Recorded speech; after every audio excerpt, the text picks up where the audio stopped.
Munnecke. I'm just like to put out a message to the people on the this video blog how excited I am to attend the Purpose Prize Awards sponsored by Civic Ventures next week at Stanford. Um, the reason I'm so excited about this is I think there's a tremendous potential for people who are starting their encore careers to apply their wisdom and their skills and their energies in ways that we've never really even imagined before. Those of us who've been through one career and want to start working for our grandchildren uh, have a lot of energy and resources, particularly as the lifespan increases and aging becomes less of a detriment to further productivity than it was in the past. So I think that this is a very exciting time. The boomer generation, of which I'm one, I was born in 1950. I think has quite a chance to make a difference.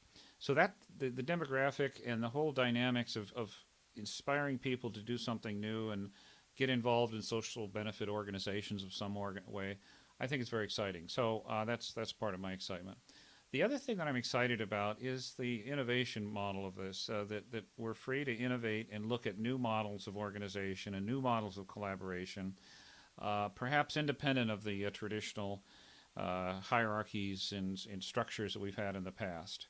So the United States has 1.4 million nonprofits right now, and that sounds impressive, but maybe that's not the most effective way of organizing things.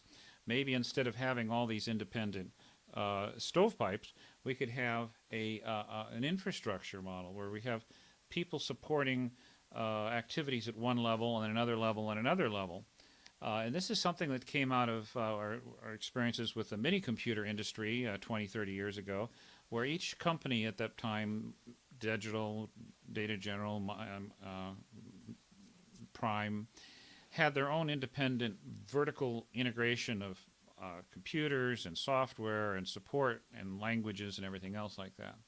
The microcomputers came along, and Intel started doing the CPUs, and everybody used the Intel CPUs, say. Microsoft did the operating system, Dell did the boxes, and things like that. So it opened up layers of competitive cooperation, if you will, between the players in the industry. And I think there could be a similar transition in the social benefit sector, third sector, independent sector, whatever you want to call it, of having layers of support. So you don't need to start an entire 501c3 to do some social benefit, but rather you could build on a set of tools, and we could all stand on each other's shoulders rather than each other's toes. So I think this is one of the exciting things to look at is this new network model of interaction, or where people connect loosely. David Weinberger wrote a book, Many Pieces Loosely Joined, or something like that. So you have lots of little things connected, lots of this energy flowing, but it works through a network model rather than having to start, another organization and another 501c3. So I see this as opening up the potential for loosening up a tremendously greater amount of this energy that people have to make the world a better place. So this is exciting to me. One of the tools I see for that is actually what we're using right now, YouTube. This is a video. I'm just talking into my MacBook here and recording this. I'll slap a header on it and put it out on YouTube, and you can see it. So I have my own little television broadcast here. I doubt that a whole lot of people will see this. But what it does is it opens up a new way of communicating in very effective emotional ways with affecting people with what video can do. But in new ways of connecting. So just maybe 20 or 30 people will see something, but it's still a new way of connecting and communicating. So I think that that's important. I think we're all still learning how to do this. One of the interesting observations I have of YouTube is that one of the leading most subscribed members on YouTube is a 79-year-old man called Geriatric 1927. And what's interesting about that is that there's this intergenerational communication.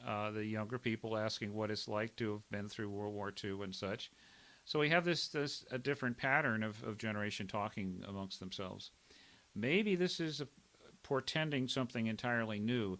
Maybe the demographics that the mass media has been advocating all this time, the 18 to 34 or whatever, maybe that's not really the the push that people see it. Number one, and number two, maybe people are looking for positive media. Maybe they do want to have something they can interact with in a positive, uplifting manner, without it being a an evangelistic program or something that beats you over the head with virtue.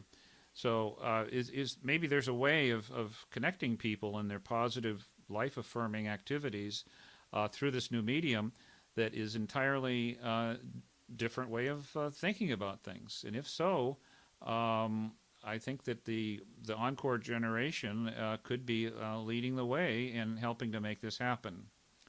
So that's another particular point of interest.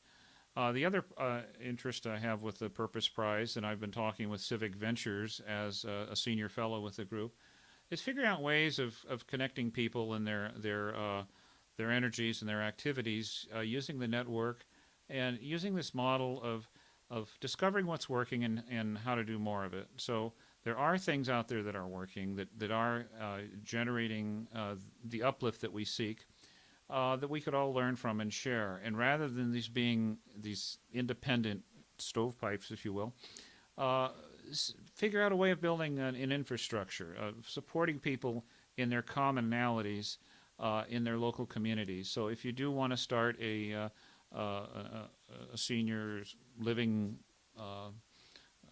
arrangement, you could find out what's going on with other people around the country and do your own local pattern. So this is what I'm calling patterns of uplift. So what are the things that are working, and how do we describe these things in terms of describable patterns that can be shipped around and understood simply with other people and replicated? The other really interesting thing about focusing on the activities rather than specific programs is that we can get feedback and learn what works in the context of that pattern, in that pattern being applied in some local situation. So was this a good idea? Did it work here? Yes or no? Maybe we could tweak it. How is it modified? But we start getting smarter and smarter about the patterns of activities rather than making an investment in a program and a large predefined activity, and then everyone else saying, well, we put all this money into it, so it obviously must be a good program.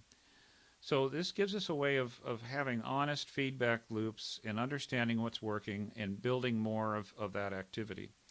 And it also tells us when to stop doing things. If something is not working right, rather than just blindly continuing it because we funded it and the foundation wants to retain its reputation, the pattern feedback model would allow us to learn what not to do. And the more you think about it, the more important this feedback loop is. So learning that through these models that are independent from any specific predefined trajectory, and saying, okay, this was a good idea, it's worked, let's do more of it, let's try it this other way, maybe it can go here. I think this also opens up the pattern or an opportunity for global communication, global cooperation in ways that we've never seen before. So I think there's very exciting things from that also. So all in all, I'm very excited about the workshop next week. I hope we can meet. Those of you who are interested in what I'm saying here, feel free to blog your own material on YouTube. You can see it right there on the screen someplace, or just meet me. I'll have my own laptop at the conference. We could just talk into the laptop and do a video blog spontaneously in the at the conference if you like.